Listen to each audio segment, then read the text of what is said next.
Hello friends, आपका इस video में स्वागत है।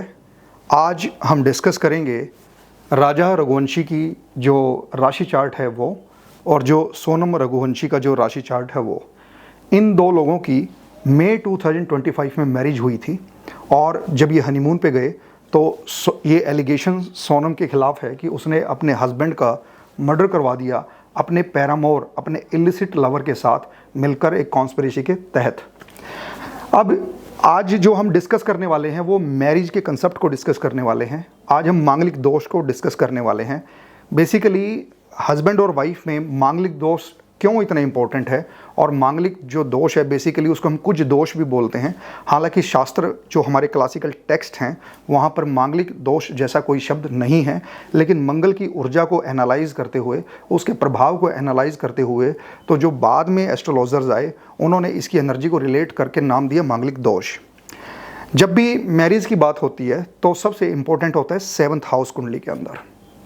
7th हाउस मैरिज के प्रॉमिस को बताता है। 7th हाउस का जो लॉर्ड है वो मैरिज की सस्टेनेबिलिटी को बताता है, और 7th हाउस का जो कारक है वीनस है वो क्वालिटी ऑफ मैरिड लाइफ को बताता है। यानी कि जब हम मैरिज को एग्जामिन करते हैं कुंडली में तो 3 लेयर्स को एग्जामिन करना पड़ता है। ये मिनिमम 3 लेयर्स हैं, ये रिक्वायर्ड हैं एग्जामिन करनी। यानी कि 7th हाउस का लॉर्ड, जैसे यहाँ पे वृश्चिक राशि है 7th हाउस में, और यहाँ पे कर्क राशि है 7th हाउस में। यानी कि कर्क राशि का जो लॉर्ड है चंद्रमा, और जो वृश्चिक राशि का लॉर्ड है मंगल। यहाँ पे ये मंगल इस 7th हाउस में ही बैठा है। तो 7th हाउस का लॉर्ड और 7th हाउस का कारक वीनस। यहाँ पे वीनस देखिए राहु और सन के साथ है, और यहाँ पर मैरिज का जो कारक वीनस है वो सन और मरकरी के साथ 8th हाउस में है। यानी कि जब 7th हाउस के थ्रू हम कुंडली को एनालाइज करते हैं तो मांगलिक दोष को भी एग्जामिन करना साथ में बहुत ज़रूरी है। यानी कि आप ये कह सकते हैं कि जो 4th लेयर एग्जामिन करनी है विवाह की क्वालिटी को एग्जामिन करने के लिए, विवाह की ड्यूरेशन को बेसिकली एग्जामिन करने के लिए कि विवाह कितना लंबा चलेगा, विवाह की डेथ तो नहीं हो जाएगी। हालांकि जब हम विवाह के डेथ की बात करते हैं तो विवाह की डेथ को समझा जाता है यानी कि या तो स्पाउस की डेथ हो गई हो, या सेपरेशन हो गया हो, या डाइवोर्स हो गया हो। यानी कि जब ये क्लासिकल टेक्स्ट हमारे ऋषियों ने लिखे उस समय डाइवोर्स जैसी कोई प्रक्रिया नहीं होती थी। उस समय या तो डेथ होके स्पाउस का सेपरेशन होता था, या एक नॉर्मल सेपरेशन, अलग अलग जगह पे वो रहना शुरू कर देते थे, साथ नहीं रहते थे। इस प्रकार के सेपरेशन की आप बात कर सकते हैं। तो एक जर्नल प्रिंसिपल है एस्ट्रोलॉजी के अंदर, जब 7th हाउस के अंदर या किसी भी हाउस के अंदर जहाँ पे आपके रिलेशंस आते हैं, जैसे 4th हाउस में मदर आती है, 5th हाउस में चिल्ड्रन आते हैं, 7th हाउस में आपका स्पाउस आता है। यानी कि ये सॉफ्ट हाउसेज हैं। यहाँ पे सॉफ्ट रिलेशन, आपके डेलिकेट रिलेशंस रहते हैं, इन हाउसेज से देखे जाते हैं। तो जब यहाँ पे मैलिफिक प्लैनेट बैठते हैं, मैलिफिक एंड क्रूअल प्लैनेट बैठते हैं, जैसे सैटर्न, राहु, केतु, मंगल और सूर्य को भी क्रूर प्लैनेट माना जाता है। तो जब इस तरह के प्लैनेट 7th भाव से संबंध बनाते हैं तो वो आपके स्पाउस के लिए एक प्रॉब्लम क्रिएट करते हैं, आपकी मैरिड लाइफ के लिए एक प्रॉब्लम का कारण बन जाते हैं। ये एक जर्नल सूत्र है कि जो मेलिफिक प्लैनेट हैं वो आपकी नॉन लिविंग थिंग्स को तो बढ़ा देते हैं। जैसे 5th हाउस में अगर मेलिफिक्स बैठ जाए, 5th हाउस आपके चिल्ड्रन का है, आपकी इंटेलिजेंस का है। जैसे ये 5th हाउस है, यहाँ पे सैटर्न बैठा है और यहाँ पे जुपिटर भी बैठा है। जैसे 5th हाउस के अंदर जितने ज़्यादा मेलिफिक्स होंगे, व्यक्ति का इंटेलिजेंस उतना ही ज़्यादा ब्रॉड होगा, उतना ही इंटेलिजेंस ज़्यादा बड़ा होगा। इंटेलिजेंस विजडम की गारंटी नहीं देता। इंटेलिजेंस होने से व्यक्ति क्लेवर हो सकता है, उसके पास बहुत इन्फॉर्मेशन हो सकती है बहुत सारी चीज़ों से रिलेटेड, लेकिन विजडम का कारक है जुपिटर, यानी कि जो समझ देता है राइटियसनेस की और गलत करने की, वो जुपिटर देता है। तो जुपिटर एक नेचुरल बेनिफिक प्लैनेट है, लेकिन कुंडली में जुपिटर की ऊर्जा कैसी है उसे भी एग्जामिन किया जाता है। यानी कि जुपिटर की जो राशियाँ हैं 9 और 12 नंबर, उनमें किस प्रकार के ग्रह बैठे हैं, तो वो ऊर्जा जुपिटर के फ्लेवर को, जुपिटर की क्वालिटी को बताती है कि जुपिटर की ऊर्जा कुंडली में कैसी है। जुपिटर की ऊर्जा के साथ साथ जब हम मंगल की एनर्जी को एग्जामिन करते हैं कुंडली के अंदर, यानी कि मंगल एक क्रूअल प्लैनेट है। मंगल जब किसी भाव में बैठेगा तो उस भाव की लिविंग चीज़ों को डिस्ट्रॉय करेगा। जैसे मंगल अगर आपका 7th हाउस में है तो व्यापार तो अच्छा कर देगा, बिजनेस अच्छा कर देगा, लेकिन आपके मैरिटल लाइफ के लिए एक प्रॉब्लम क्रिएट कर सकता है। इसके बहुत ज़्यादा चांसेस होते हैं।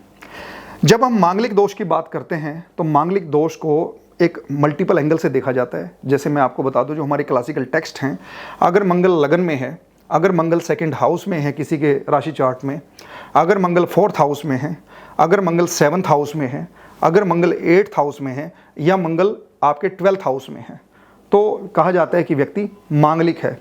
लेकिन आपने ऐसे शब्द भी सुने होंगे कि कोई व्यक्ति आंशिक मांगलिक है, कोई व्यक्ति डबल मांगलिक है, कोई व्यक्ति ट्रिपल मांगलिक है। उस चीज़ को हम कैसे एग्जामिन करेंगे? जैसे एक तो हम लगन से देखते हैं कि लगन से मंगल सेकंड तो नहीं बैठा, लगन से मंगल फोर्थ तो नहीं बैठा, लगन से मंगल 7th 8th या 12th हाउस में तो नहीं बैठा। ये तो आपने लगन से एग्जामिन किया। एक हम चंद्रमा से एग्जामिन करते हैं, यानी कि चंद्रमा से यहाँ मंगल तीसरे भाव में है, तो यानी कि चंद्रमा से मांगलिक दोष नहीं बन रहा है, लेकिन लगन से मांगलिक दोष बन रहा है। तो चंद्रमा से अगर मंगल दूसरे भाव में है, चंद्रमा से मंगल अगर फोर्थ हाउस में है, चंद्रमा से मंगल अगर सप्तम भाव में है, चंद्रमा से मंगल अगर अष्टम भाव में है, चंद्रमा से मंगल अगर 12वें भाव में है, तो चंद्रमा से भी मांगलिक दोष क्रिएट हो गया। यानी कि लगन से मांगलिक दोष अगर किसी व्यक्ति का क्रिएट हो जाए, चंद्रमा से मांगलिक दोष क्रिएट हो जाए, और फिर शुक्र जो विवाह का कारक है उससे भी अगर मांगलिक दोष क्रिएट हो जाए, यानी कि शुक्र मंगल के साथ बैठ जाए, शुक्र से मंगल चौथे स्थान में बैठ जाए, शुक्र से मंगल 7वें स्थान में बैठ जाए, शुक्र से मंगल 8वें स्थान में बैठ जाए, या शुक्र से मंगल 12वें स्थान में बैठ जाए, या शुक्र से मंगल दूसरे स्थान में बैठ जाए, तो भी मांगलिक दोष का निर्माण होता है। तो ये 3 लेयर्स हैं। एक मांगलिक दोष हम लगन से देखेंगे, दूसरा मांगलिक दोष हम चंद्रमा से देखेंगे, तीसरा मांगलिक दोष हम विवाह के कारक वीनस से देखेंगे। तो अगर कोई व्यक्ति तीनों लेयर्स में मांगलिक है तो वो स्ट्रॉन्ग मांगलिक माना जाता है, उसी को ट्रिपल मांगलिक कह देते हैं। अगर कोई व्यक्ति 2 लेयर्स में मांगलिक है, जैसे ये व्यक्ति जो राजा रघुवंशी था, ये चंद्रमा से मांगलिक नहीं है, क्योंकि चंद्रमा से मंगल 1 2 3 तीसरे भाव में है, लेकिन लगन से मंगल 7वें भाव में है और शुक्र से मंगल दूसरे भाव में है, तो ये 2 लेयर्स में मांगलिक है। हालांकि नॉर्थ इंडिया के अंदर शुक्र से दूसरे या लगन से दूसरे या चंद्रमा से दूसरे में मांगलिक नहीं कंसीडर किया जाता, पर साउथ इंडिया में कंसीडर किया जाता है। हालांकि लगन से दूसरे भाव में मंगल होने पे, या चंद्रमा से दूसरे भाव में मंगल होने पे, या शुक्र से दूसरे भाव में मंगल होने पे स्ट्रॉन्ग मांगलिक नहीं कहा जा सकता। लेकिन अगर मंगल सप्तम भाव में हो, लगन से सप्तम में हो, या लगन से अष्टम में हो, या शुक्र से अष्टम या सप्तम में हो, या चंद्रमा से सप्तम या अष्टम में हो, तो स्ट्रॉन्ग मांगलिक योग बनता है। यानी कि सप्तम भाव का मंगल और अष्टम भाव का मंगल अपने आप में बहुत ज़्यादा स्ट्रॉन्ग माना जाता है। फीमेल की कुंडली में अष्टम भाव को मांगल्य स्थान भी कहा गया है। बेसिकली वो उसकी ससुराल का स्थान हो जाता है। अब एक व्यक्ति मान लीजिए 3 लेयर से मांगलिक है और एक व्यक्ति 1 लेयर से मांगलिक है, तो ये भी विवाह आमतौर पर रेकमेंड नहीं किया जाता, क्योंकि मंगल की एनर्जी जो है इम्बैलेंस है, दोनों कुंडलियों में मैच नहीं कर रही है। तो यानी कि सबसे पहले तो ये देखा जाता है कि जो हस्बैंड है वो कितने लेयर्स में मांगलिक है, और फिर देखा जाता है कि पत्नी कितने लेयर्स में मांगलिक है। जब हम सोनम रघुवंशी की कुंडली एग्जामिन करते हैं तो ये स्ट्रॉन्ग मांगलिक में आती है, और यहाँ पे मंगल की ऊर्जा ना नेगेटिव मंगल है, यानी कि मंगल यहाँ नीच का है। मंगल 4 नंबर कर्क राशि में नीच का हो जाता है। मंगल क्रूअल प्लैनेट है, जहाँ बैठता है वहाँ पे अग्नि डालता है, वहाँ पे क्रूएलिटी डालता है। मंगल साहस का भी कारक है, शौर्य का कारक है। मंगल साहस भी दे सकता है, दुस्साहस भी दे सकता है। अगर मंगल खराब है कुंडली के अंदर तो दुस्साहस की प्रवृत्ति देगा, अगर मंगल अच्छा है तो व्यक्ति को साहस की प्रवृत्ति देगा। यहाँ पे मंगल पॉजिटिव नहीं है। 4 नंबर का मंगल नीच का मंगल है, सप्तम भाव में यह मंगल डिस्ट्रक्टिव ऊर्जा बना रहा है। तो लगन से सोनम मांगलिक है, फिर चंद्रमा से चौथे नंबर पर मांगलिक मंगल है। 1 2 3 4 चंद्रमा 4th हाउस में है, यहाँ से चंद्रमा से 4th हाउस में मंगल है। तो ये जो है लगन से भी मांगलिक है, चंद्रमा से भी मांगलिक है। और फिर हम देखते हैं शुक्र यहाँ है, शुक्र से 12वें में मंगल है, यहाँ शुक्र है 1 2 3 4 5 6 7 8 9 10 11 12, यानी कि 3 लेयर्स में मांगलिक है। यानी कि मोटे मोटे तौर पर ये व्यक्ति 2 लेयर्स में मांगलिक है और ये जो सोनम है ये 3 लेयर्स में मांगलिक है। हालांकि ये जो शुक्र से दूसरे भाव में मांगलिक है ये ज़्यादा स्ट्रॉन्ग नहीं माना जाता, तो इसलिए हम मोटे मोटे तौर पर ये कहेंगे कि ये जो राजा रघुवंशी था ये 1 लेयर में मांगलिक है, और ये सोनम रघुवंशी ऑल 3 लेयर्स में मांगलिक है, स्ट्रॉन्गली मांगलिक है। और जब मंगल यहाँ पे नेगेटिव ऊर्जा क्रिएट कर रहा है, डिस्ट्रक्शन की ऊर्जा क्रिएट कर रहा है, तो डिस्ट्रक्शन की ऊर्जा स्ट्रॉन्ग हो रही है। यानी कि 3 लेयर्स में जो मंगल की ऊर्जा है वो नेगेटिव ऊर्जा अपने आप में स्ट्रेंथ पकड़ रही है, स्ट्रॉन्ग हो रही है, नेगेटिविटी स्ट्रॉन्ग हो रही है इस कुंडली के अंदर। अब मांगलिक दोष के साथ साथ अगर किसी मेलेफिक प्लैनेट का भी साथ मिल जाए तो ये और ज़्यादा डिस्ट्रक्टिव हो जाता है। जैसे सोनम की अगर हम कुंडली एग्जामिन करें तो शनि की तीसरी दृष्टि 1 2 3 इस मंगल पर पड़ रही है। यानी कि शनि अपना नेगेटिव प्रभाव, शनि भी एक मेलेफिक प्लैनेट और क्रूअल प्लैनेट के तौर पर जाना जाता है, और शनि और मंगल एक बड़ी डिस्ट्रक्टिव ऊर्जा क्रिएट करते हैं। और ये शनि की तीसरी दृष्टि जब यहाँ पे 1 2 3 तीसरी दृष्टि यहाँ पे पड़ रही है, तो यानी कि मंगल की नेगेटिव एनर्जी के साथ साथ यहाँ पर शनि की तीसरी दृष्टि भी आ रही है। शनि की तीसरी दृष्टि चैलेंज दिखाती है, यानी कि दुनिया में जितने भी लोग जिनके पंचम भाव में शनि हैं, वो उनको अपने जीवन में विवाह का चैलेंज मिला है। यानी कि उनको विवाह में प्रॉब्लम्स आएंगे, लेकिन फिर भी उन्हें विवाह को सस्टेन रखना है, विवाह के प्रति वफादार रहना है, विवाह को लेकर अपनी मैरिड लाइफ को लेकर पॉजिटिविटी क्रिएट करनी है, उसको सस्टेन करना है, उन दुखों को सहना है और विवाह को आगे बढ़ाना है। बेसिकली 5th हाउस का जो शनि है इस चीज़ को रिप्रेजेंट करता है। अब आप कहेंगे कि सैटर्न के साथ तो जुपिटर भी है और जुपिटर की ऊर्जा भी यहाँ पे आ रही है। चलिए अब इस चीज़ को भी एग्जामिन करते हैं कि जुपिटर यहाँ पे कुंडली में है कैसा। जुपिटर वैसे तो एक लड़की के लिए पति का कारक होता है और मंगल भी एक लड़की के लिए पति का कारक होता है। जैसे नाड़ी ज्योतिष जब आप पढ़ेंगे तो मंगल को पति का कारक माना जाता है, पराशरी ज्योतिष जब आप पढ़ेंगे तो जुपिटर को पति का कारक माना जाता है। यहाँ पे मंगल नीच का है, तो यानी कि अगर पति का जो कारक था, यानी कि पति को रिप्रेजेंट करने वाला जो प्लेनेट था, अगर वो नीच का हो गया तो स्थिति यहाँ पर खराब है और वो सप्तम भाव में है। दूसरा, यहाँ पर शनि के साथ जुपिटर है, शनि की तीसरी दृष्टि जब यहाँ पड़ेगी तो ये जुपिटर की एनर्जी को भी कैरी करके यहाँ पे डालेगा। अब हमें देखना है कि जुपिटर की एनर्जी है कैसी। जुपिटर की 2 राशियाँ हैं, 9 नंबर और 12 नंबर। 12 नंबर में कोई प्लेनेट नहीं बैठा है, खाली है, यानी कि जुपिटर की जो सेकंड राशि है 12 नंबर, उसमें किसी भी प्रकार का प्लेनेट नहीं है, जबकि 9 नंबर के अंदर केतु प्लेनेट बैठा है। तो जो जुपिटर है वो केतु का डिस्पोजिटर है, यानी कि जब इस जुपिटर के अंदर केतु का फ्लेवर भी ऐड है, यानी कि जुपिटर ने केतु की एनर्जी को कैरी किया हुआ है। केतु सेपरेशन को डिनोट करता है, केतु बेसिकली शार्प चीज़ों को डिनोट करता है, काटने को रिप्रेजेंट करता है, चीज़ों को अलगाववादी होने के लिए मजबूर करता है केतु। सेपरेशन की टेंडेंसी है केतु की ऊर्जा के अंदर। तो जो केतु का डिस्पोजिटर जब 9 नंबर है, जुपिटर का साइन है, तो हिडन रूप से जुपिटर के अंदर केतु की एनर्जी भी है। तो जब ये सैटर्न तीसरी दृष्टि से 1 2 3 यहाँ पे देखेगा तो ये इस जुपिटर की एनर्जी के साथ साथ जो केतु की एनर्जी जुपिटर ने एब्जॉर्ब की है उसको भी यहाँ पर लेकर आ रहा है। तो अब 7th हाउस के अंदर मंगल की ऊर्जा, नेगेटिव मंगल की ऊर्जा, फिर यहाँ पर शनि की ऊर्जा और हिडन रूप में केतु, जुपिटर के थ्रू यहाँ पर केतु की भी नेगेटिव एनर्जी आ रही है। तो इस प्रकार से 7th हाउस हाईली डिस्ट्रक्टिव है। अब मांगलिक दोष में ना एक चीज़ कही जाती है, जैसे लड़का और लड़की की कुंडली में अगर मंगल की ऊर्जा बैलेंस नहीं कर रही है तो विवाह नहीं करना चाहिए, या एक की कुंडली के अंदर मंगल बहुत ज़्यादा स्ट्रांग है और दूसरे की कुंडली में मंगल बहुत ज़्यादा वीक है तो भी विवाह नहीं करना चाहिए। जो यहाँ पर विवाह का कारक है, देखिए एक तो विवाह का भाव डिस्ट्रॉय हो गया, यहाँ पर 3 नेगेटिव प्लेनेट की एनर्जी आ रही है 7th भाव में, यानी कि सैटर्न की एनर्जी यहाँ पहुँची और जुपिटर के थ्रू केतु की एनर्जी यहाँ पहुँची, क्योंकि सैटर्न जुपिटर की ऊर्जा को भी यहाँ पे ला रहा है, और यहाँ पे मंगल नीच का है। तो 3 नेगेटिव प्लेनेट जब यहाँ पे आ गए तो विवाह के अंदर सेपरेशन, विवाह का नष्ट होना, डिस्ट्रक्टिव एनर्जी यहाँ पर बना रहा है। देखिए मांगलिक दोष ये नहीं बताता कि विवाह की क्वालिटी कैसी होगी, मांगलिक दोष ये बताता है विवाह की ड्यूरेशन कितनी होगी, विवाह चलेगा नहीं चलेगा, स्पाउस की डेथ हो जाएगी या विवाह टूट जाएगा, डाइवोर्स हो जाएगा, सेपरेशन हो जाएगा, इस तरह की स्थितियों को मांगलिक दोष दिखाता है। अब इसका जो लॉर्ड है 7th हाउस का वो है चंद्रमा।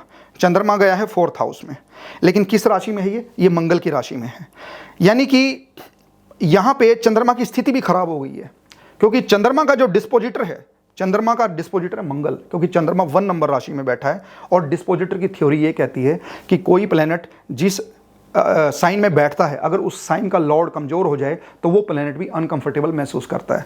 तो चंद्रमा का डिस्पोजिटर मंगल जब यहाँ पे नीच हो रहा है तो यानी कि चंद्रमा भी पॉजिटिव कंडीशन में नहीं है फल देने की। और यहाँ पर आप देखेंगे चंद्रमा और मंगल का एक्सचेंज है, यानी कि चंद्रमा की राशि में मंगल बैठा है और मंगल की राशि में चंद्रमा बैठा है और 4th हाउस और 7th हाउस की ऊर्जा कंबाइंड है।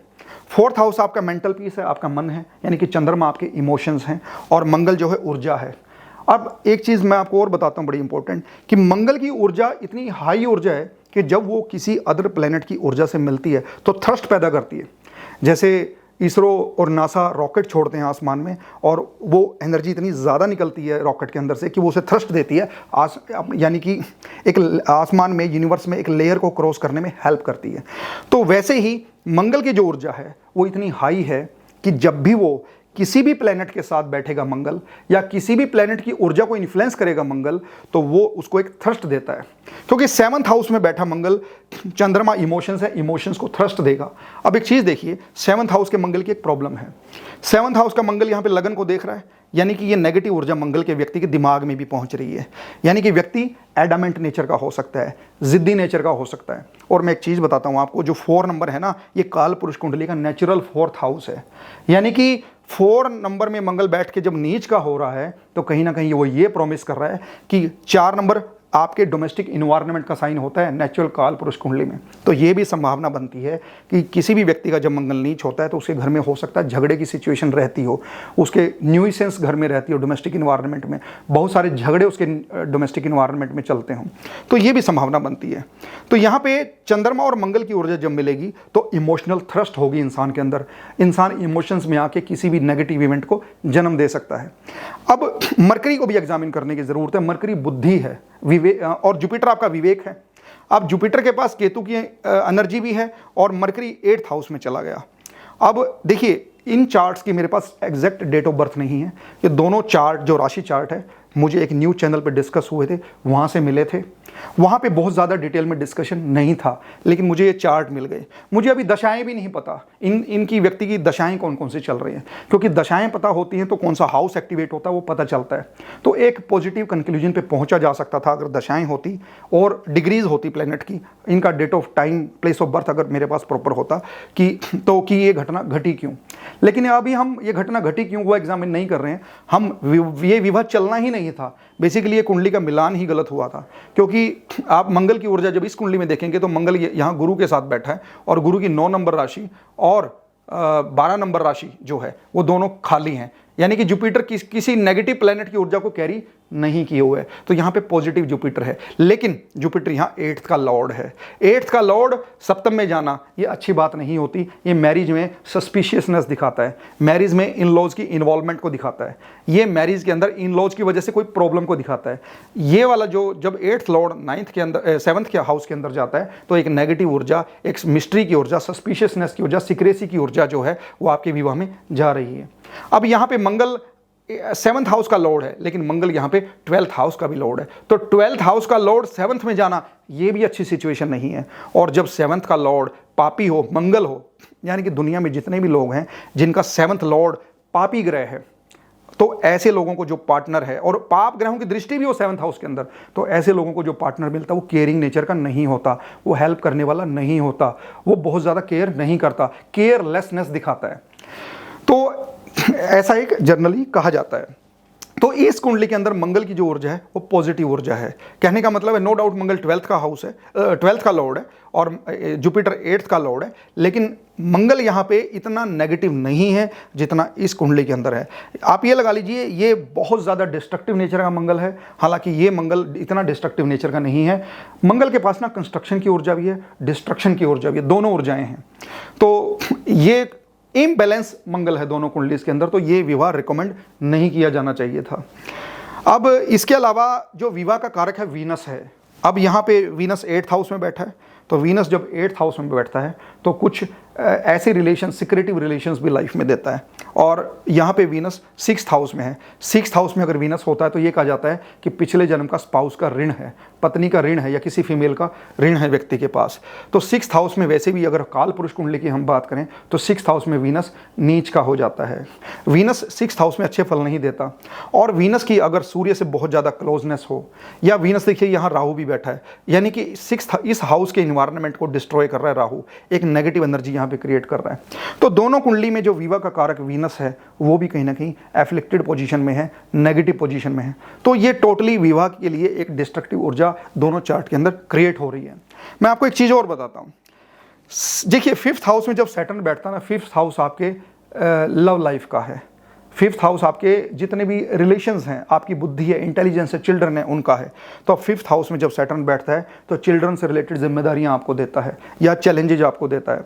5th हाउस में सैटर्न जब बैठता है तो लव रिलेशंस में आपके चैलेंजेस देता है या लवर्स के रिगार्डिंग आपके एक रिस्पॉन्सिबिलिटी देता है, जिम्मेदारियाँ देता है। 5th हाउस में जब जब सैटर्न बैठेगा तो व्यक्ति को लव मैरिज की डीप डिज़ायर होती है, क्योंकि यहाँ बैठा प्लेनेट जो है सैटर्न, अब देखिए सैटर्न की तीसरी दृष्टि कहाँ गई, 1 2 3 विवाह पर गई, यानी कि ये प्रेम का हाउस है, ये विवाह का हाउस है, यानी कि प्रेम विवाह की डिज़ायर। अब डिज़ायर कहाँ से आई, डिज़ायर 11th हाउस है। अब ये सैटर्न यहाँ बैठ के 11th हाउस को भी देखता है, यानी कि इस सैटर्न ने 11th डिज़ायर को कनेक्ट किया, विवाह को कनेक्ट किया, प्रेम को कनेक्ट किया, और सैटर्न की 10वीं दृष्टि 2nd हाउस पर जाती है, परिवार पर जाती है, यानी कि फैमिली को भी कनेक्ट कर लिया। यानी कि जो व्यक्ति है वो लव मैरिज करना चाहता है, वो प्रेम विवाह करना चाहता है फैमिली को कोलैबोरेट करके, फैमिली की कंसेंट के साथ। तो दुनिया में ये जर्नल एक प्रिंसिपल है कि अगर 5th हाउस में सैटर्न बैठा है तो वो 5th 7th 11th और 12th की एनर्जी को जोड़ रहा है, एक सर्किट बना रहा है। तो ऐसी सिचुएशन में व्यक्ति की लव मैरिज की इच्छा होती है। विवाह लव मैरिज हो या ना हो ये एक सेपरेट इशू है, लेकिन डीप डिज़ायर होती है लव मैरिज करने की और रिलेशनशिप में आने की। कई बार ऐसा भी होता है कि ये लोग रिलेशनशिप में आते हैं क्योंकि सैटर्न यहाँ पे है तो चैलेंजेस देता है लव के रिगार्डिंग, तो यानी कि एक मोनोटोनस लाइफ, एक निरस्ता भी एक लव रिलेशन में रह सकती है, तो वो टूट भी जाते हैं कई बार लव रिलेशन 5th हाउस में सैटर्न होने की वजह से, कंसिस्टेंसी नहीं मेंटेन कर पाते। तो कहीं ना कहीं इस वजह से हो सकता है बाद में अरेंज मैरिज करनी पड़े, लेकिन शुरू में रिलेशंस भी रहे हों। तो ये 5th हाउस का सैटर्न एक नॉर्मली इस तरीके से अच्छा नहीं माना जाता। 5th हाउस के सैटर्न के रिगार्डिंग एक बात और कही है। देखिए सैटर्न का एक जर्नल सूत्र है, सैटर्न जब भी अपने भाव से 10वीं दृष्टि जहां डालेगा, जैसे यहाँ से 10वीं दृष्टि जाती है यहाँ पर, जैसे 1 2 3 4 5 6 7 8 9 10, यानी कि 2nd हाउस आपके कुटुंब का है, आपकी फैमिली का है।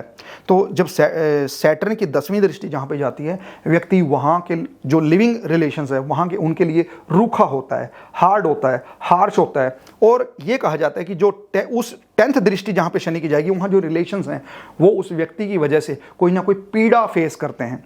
देखिए दुख और पीड़ा में अंतर है। दुख होता है बाहर की दुनिया के कारण और वो टेम्परेरी हो सकता है। आपका सबॉर्डिनेट आपकी बात नहीं मानता, आप दुखी हैं।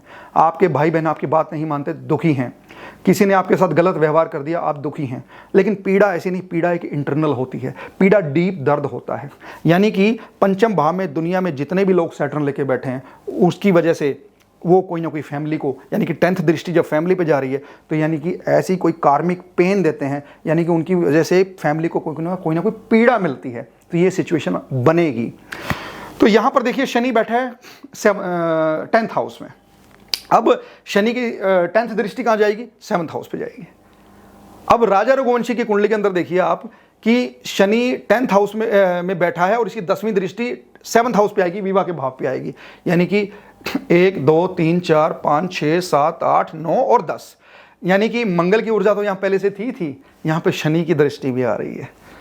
तो ऐसी सिचुएशन में शनि और मंगल का एनर्जी 7th हाउस में राजा रघुवंशी की कुंडली में भी है और सोनम की कुंडली में भी मंगल के साथ साथ सैटर्न की दृष्टि आ रही है। लेकिन सोनम की कुंडली में जो ऊर्जाएं हैं वो हाईली नेगेटिव ऊर्जाएं हैं, नेगेटिव माइंडसेट देने वाली ऊर्जाएं हैं। विवाह उसके लिए एक चैलेंज रहेगा जीवन भर। अगर वो दूसरा विवाह भी करे, तीसरा भी करे, तो विवाह इस लड़की के लिए हमेशा एक चैलेंज रहेगा। मंगल 4 नंबर साइन में नीच का है, चंद्रमा के साथ इसका एक्सचेंज है। तो ऐसी स्थिति में मंगल जो है इमोशनल इम्बैलेंस देगा इस लड़की को। यानी कि चंद्रमा और मंगल, मैंने एक बात कही थी कि मंगल जिस प्लेनेट के साथ बैठता है उसको थ्रस्ट देता है। अब मंगल बैठा तो नहीं है चंद्रमा के साथ, लेकिन चंद्रमा के साइन में बैठा है, चंद्रमा तक अपनी ऊर्जा, नेगेटिव ऊर्जा पहुंचा रहा है। तो चंद्रमा और मंगल कनेक्टेड हैं, 4th हाउस और 7th हाउस एक्सचेंज हैं। तो इसका मतलब इस लड़की का जो माइंड है, इस सोनम का जो माइंड है, उसके अंदर इमोशनल इम्बैलेंस मिलेगा। और मैं आपको एक चीज़ बता दूं, मंगल जो है बहुत ज़्यादा लॉजिकल प्लेनेट नहीं है, मंगल इमोशंस वाला प्लेनेट नहीं है। मंगल सिर्फ करना जानता है कि करना कैसे है, टास्क को अंजाम कैसे देना है। जैसे आर्मी मंगल को रिप्रेजेंट करती है। आर्मी को अगर कहा जाए कि रेस्क्यू ऑपरेशन करके लेके आओ, तो आर्मी को स्टैंडर्ड ऑपरेटिंग प्रोसीजर बताया जाता है, उससे बियॉन्ड आर्मी नहीं जाती है। वो इमोशनलेस होकर अपने टास्क को कंप्लीट करती है जो करना होता है। क्योंकि जो व्यक्ति इमोशनल होगा वो दुश्मन की छाती में गोली नहीं दाग पाएगा, दुश्मन को नहीं मार पाएगा। इसीलिए मंगल जो है एक इमोशनलेस प्लेनेट है, जबकि चंद्रमा एक हाईली इमोशनल प्लेनेट है, आपके मन को रूल करता है। तो चंद्रमा का मंगल से संबंध बनना या मंगल का चंद्रमा से संबंध बनना या चंद्रमा के साइन में मंगल बैठना एक व्यक्ति को लॉजिकल इम्बैलेंस देता है, एक व्यक्ति को मेंटल इम्बैलेंस देता है, एक व्यक्ति को इमोशनल इम्बैलेंस देता है। व्यक्ति इमोशंस में आकर किसी भी हाई लेवल पे गुस्सा करके चीज़ों को तोड़ फोड़ सकता है। और जब मंगल की ऊर्जा नेगेटिव हो और चंद्रमा के साथ बैलेंस मतलब कहीं ना कहीं एक्सचेंज कर रहा है अपनी एनर्जी को, तो ऐसी स्थिति में एक नेगेटिव ऊर्जा मंगल की जो है, एक डिस्ट्रक्शन की जो ऊर्जा है मंगल की, वो थ्रस्ट देगी किस चीज़ को? व्यक्ति के इमोशंस को। तो यानी कि व्यक्ति अपने इमोशंस को किसी भी नेगेटिव चीज़ में लाकर एक अंजाम तक पहुंचा सकता है, क्योंकि मंगल के पास दया नहीं है। मंगल को इसीलिए क्रूअल प्लैनेट बोला जाता है। लेकिन जब ये पॉजिटिव होता है तो ये कंस्ट्रक्शन की ऊर्जा क्रिएट करता है। यानी कि एक मान लीजिए भूकंप आ गया और एक व्यक्ति एक बिल्डिंग के नीचे दबा हुआ है, उसका हाथ दबा हुआ है, व्यक्ति को निकालना है तो हाथ निकालना उस पहले ज़रूरी है, लेकिन हाथ निकल नहीं रहा है मान लीजिए मलबे से। तो ऐसी सिचुएशन में जो आर्मी मैन है या जो स्ट्रॉन्ग मंगल वाला व्यक्ति है वो ये कहेगा कि हाथ काट दो और व्यक्ति को बचा लो। लेकिन जो इमोशंस वाला व्यक्ति है वो कहेगा नहीं नहीं मैं हाथ नहीं काट सकता, क्योंकि इमोशंस का मंगल की ऊर्जा से मिलना, थ्रस्ट मिलना है इमोशंस को, एक एनर्जी मिलना है इमोशंस को। लेकिन जब नेगेटिव मंगल की ऊर्जा चंद्रमा से मिलती है तो नेगेटिविटी को थ्रस्ट मिलता है, बुराई को थ्रस्ट मिलता है। वो आदमी किसी नेगेटिव चीज़ को जाकर एग्जीक्यूट कर सकता है, क्योंकि जो बुध है, बुध भी अष्टम भाव में है। हालांकि जब इनका डेट ऑफ बर्थ अगर मेरे पास एक्यूरेट होता और डेट ऑफ बर्थ के अकॉर्डिंग मेरे पास चीज़ें होती, ग्रह की डिग्रियां होती, तो इन सब चीज़ों को D9 चार्ट में भी एग्जामिन किया जा सकता था। क्योंकि D1 में अगर मंगल नीच का है, यानी कि राशि चार्ट में अगर मंगल नीच का है, तो उसकी स्ट्रेंथ देखनी थी D9 चार्ट में। D9 चार्ट में अगर कोई ग्रह नीच का हो जाए, नवांश बोलते हैं जिसको, नवांश चार्ट में अगर कोई ग्रह नीच का हो जाए और वो पुष्कर नवांश में चला जाए तो भी अपनी दशा में शुभ फल देने की गारंटी करता है। तो D9 देखना बहुत जरूरी है। खाली राशि चार्ट से आप बहुत कुछ एग्जामिन नहीं कर सकते, लेकिन फिर भी इनके राशि चार्ट इतने स्ट्रॉन्ग है कि यहां से चीजें क्लियर समझ आ रही हैं। एक चीज़ और मैं डिस्कस करूंगा आपको, एक ना मैरिज की क्वालिटी के लिए हम ना एक सडाष्टक योग भी देखते हैं। यानी कि जब दो लोगों की मैरिज कराई जाती है तो उनमें सडाष्टक रिलेशन तो नहीं है, 6, 8, 12 का रिलेशन तो नहीं है। यानी कि जैसे ये कुंडली है, इसमें 7 नंबर साइन लिब्रा साइन, तुला साइन आता है 6th हाउस में, और इसमें 9 नंबर साइन आता है 8th हाउस में, और इसमें 1 नंबर साइन आता है 12वें घर में। यानी कि जिस भी व्यक्ति से इस व्यक्ति की शादी होनी चाहिए उसका लगन 7, 9 और 1 नहीं होना चाहिए, एक अच्छी क्वालिटेटिव मैरिड लाइफ के लिए। वो तो यहां समझ में आता है क्योंकि यहां पे जो लगन है 10 नंबर है, यानी कि 5th हाउस लगन है। लेकिन जब यही सिचुएशन हमें चंद्रमा से भी देखनी है। अब एक चीज देखिए, चंद्रमा में 6 नंबर है। अगर हम चंद्रमा को बेस बनाएं तो 6th हाउस के अंदर कौन सी वो आएगी, इनका चंद्रमा 1 नंबर में है। तो यानी कि जब हम 1 से 6th गिनते हैं तो 6th आता है, यानी कि 6th, यानी कि जब हम चंद्रमा को रोटेट करेंगे, इस कुंडली को जब चंद्रमा से रोटेट किया जाएगा तो ये जो इनका जो चंद्रमा 6 नंबर का है, इनके 6ठे हाउस में 6 आएगा। यहाँ पे चंद्रमा से जब कुंडली चंद्रमा को लगन बनाया जाएगा तो 6ठे हाउस में 6 नंबर आएगा। तो ऐसी स्थिति में जो एक चंद्रमा से इनका सडाष्टक बनता है, लगन से इनका सडाष्टक नहीं बनता। तो यानी कि जब 6ठे घर से आपके स्पाउस का रिलेशन बनता है, 8वें घर से आपके स्पाउस का रिलेशन बनता है, तो वो आपको पीड़ा देगा, वो आपको ऑब्स्टेकल्स देगा, वो आपको प्रॉब्लम देगा, वो आपके एनिमी की तरह बिहेव करेगा। क्योंकि 6th हाउस आपके एनिमीज़ का है, 12th हाउस आपके हिडन एनिमीज़ का है, और ये जो हाउस है आपका 8th हाउस, ये आपके ऑब्स्टेकल्स का, पीड़ा का हाउस है, बहुत बड़ी पीड़ा का हाउस है। तो ये चीज़ें इस तरीके से देखी जाती हैं। और वैसे भी अगर हम देखें तो इस लड़की का चंद्रमा 1 नंबर राशि में और 1 नंबर यहाँ 12वें में आती है। 12वां घर हिडन एनिमीज़ का होता है, ठीक है। केतु भी हिडन चीज़ों को दिखाता है। तो इस तरीके से भी कहीं ना कहीं रिलेट किया जा सकता है कि कहीं ना कहीं ये राजा रघुवंशी की जो शादी की गई वो उसके एक एनिमी के साथ, एनिमिकल बिहेवियर जिसका उसके प्रति होना चाहिए था, उससे शादी की गई। एक नेगेटिव मैचिंग इन कुंडलीज की गई और इस विवाह को अंजाम दिया गया। हो सकता है कोई कार्मिक पास्ट बर्थ का ऐसा घटित होना लिखा हो, पास्ट कार्मिक बॉन्ड हो कोई, क्योंकि अगर इनके साथ ऐसा नहीं होना था तो इनको कोई ऐसा एस्ट्रोलॉजर भी नहीं मिलता जो इनकी कुंडली को मैचिंग करवाता इस तरीके से। क्योंकि गलत गुरु, गलत एस्ट्रोलॉजर, गलत एडवोकेट, गलत डॉक्टर भी आपको तभी मिलते हैं जब आपके जीवन के अंदर कोई समस्या लिखी है। जैसे मैं एक छोटी सी स्टोरी से आपको बयां करता हूँ। मान लीजिए तमिलनाडु में एक व्यक्ति है और उसको एक बीमारी है। उस बीमारी का इलाज करवाने के लिए वो दिल्ली आया, और दिल्ली उसे पता चलता है कि दिल्ली में एक डॉक्टर है जो इस बीमारी को ठीक कर सकता है। अब एक चीज़ देखिए, कहाँ तमिलनाडु कहाँ दिल्ली, वो ट्रैवल करके तमिलनाडु से दिल्ली आया और उस डॉक्टर से आज तक कभी मिला भी नहीं था। वो उस डॉक्टर के पास जाता है और पूरी दिल्ली में इतने डॉक्टर्स हैं लेकिन वो उस डॉक्टर से मिलता है और वो उसका वो इलाज कर देता है, क्योंकि वो इलाज होना लिखा था, उसे सही डॉक्टर मिलना लिखा था। तो जब चीज़ें सही होनी है तो हमें सही लोग मिलते हैं, जब चीज़ें खराब होनी हो तो हमें सही गाइड करने वाले भी नहीं मिलते। और कई बार तो ऐसा होता है कि सही गाइड करने वाला मिल भी जाता है तब भी व्यक्ति उसकी बात नहीं मानता, क्योंकि विनाश काले विपरीत बुद्धि जब होनी होती है तो ऐसी ही घटनाएं होती हैं। आई थिंक ये वीडियो आपको पसंद आएगा, ये मेरा एनालिसिस आपको पसंद आएगा। और अगर ये वीडियो आपको पसंद आए तो इस चैनल को सब्सक्राइब कीजिएगा और इस वीडियो को शेयर कीजिएगा और इस चैनल को सब्सक्राइब कीजिएगा। Thank you very much.